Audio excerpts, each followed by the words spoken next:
Canadian who grew up in the 90s, this theme song may feel, well, comforting to you.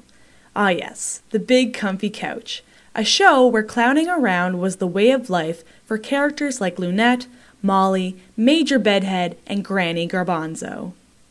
But this lifestyle doesn't hit too far from home for Cheryl Wagner, the producer of the show.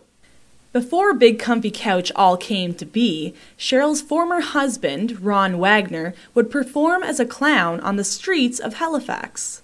It was not unusual for other clowns trying to make it in the industry to be invited to Wagner's home for a little TLC, like a hot bath or a piece of blueberry cake.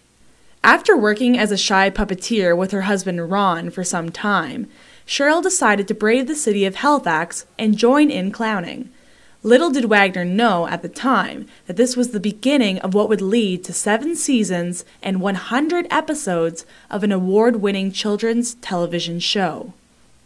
I sat down for an interview with Cheryl Wagner to talk about her career in children's television, who to this day continues to entertain children as she took care of her 7-month-old grandson, Arlo, throughout the interview. Boo Boo, you bumped your head. Oh, what happened? Oh, you bumped your head. Oh, you bumped your head. Oh, what are we going to do? Let's play music. Music. Yeah, music. Yeah, music. I jokingly say if I ever had a tombstone, it would say she made children laugh. More than make them laugh, I think I made that Big Comfy Couch provided children with an enormous sense of comfort, because what we showed them was that the world did understand how they viewed the world, right? And that's what clowning showed me, was that children are really often lost because their adults are lost in thought. Mm-hmm. They don't see it the way the kids see it, and a clown does see it the way a kid sees it. Cheryl's ability to see through a child's perspective definitely helped her achieve great success in her career in children's television.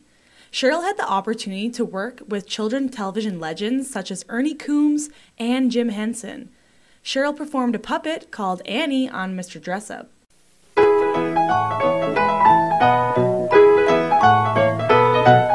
I really love these sparkly shoelaces. Thank you. Oh. Annie, come and see if the Bo Peep hat fits. I'll be right there. It's the Bo Peep hat for the Bo Peep song that we're all going to do at that nursery rhyme party we're going to. Doesn't that voice bring back memories?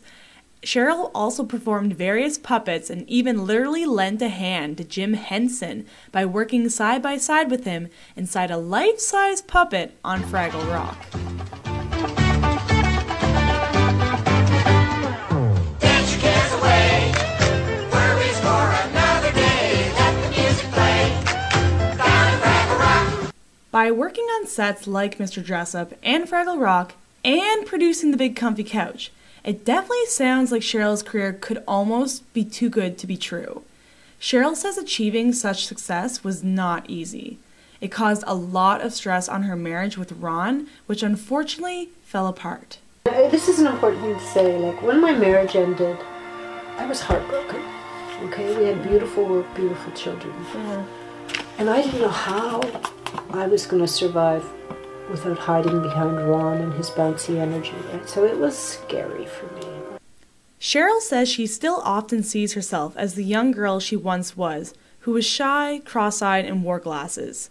She says she never imagined her career would turn out to be what it became. She says there was a defining time in her career when she was working on set for a Sesame Street movie called Follow That Bird.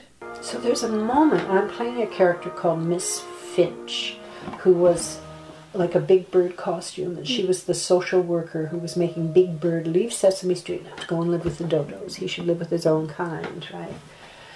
So I'm playing this character, and there's this scene we're doing, and I have a truck, and there's a problem with lighting or something. So they've got my head off, so I'm sitting there in the costume, but my own head sitting there, waiting. And the scene's with Kermit the Frog. Jim's there with Kermit, and so we're just waiting for time. And so he starts, Kermit's at the window talking to Cheryl, right? Not Miss Finch, and we're goofing around. We're just goofing, me and Kermit.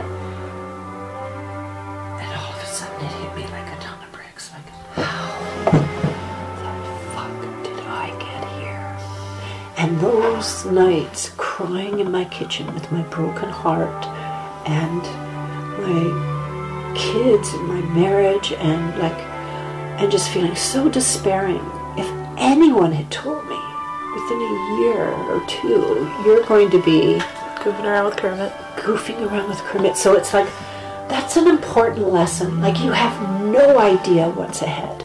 For JRN 500, I'm Hillary MacDonald. Thanks for listening.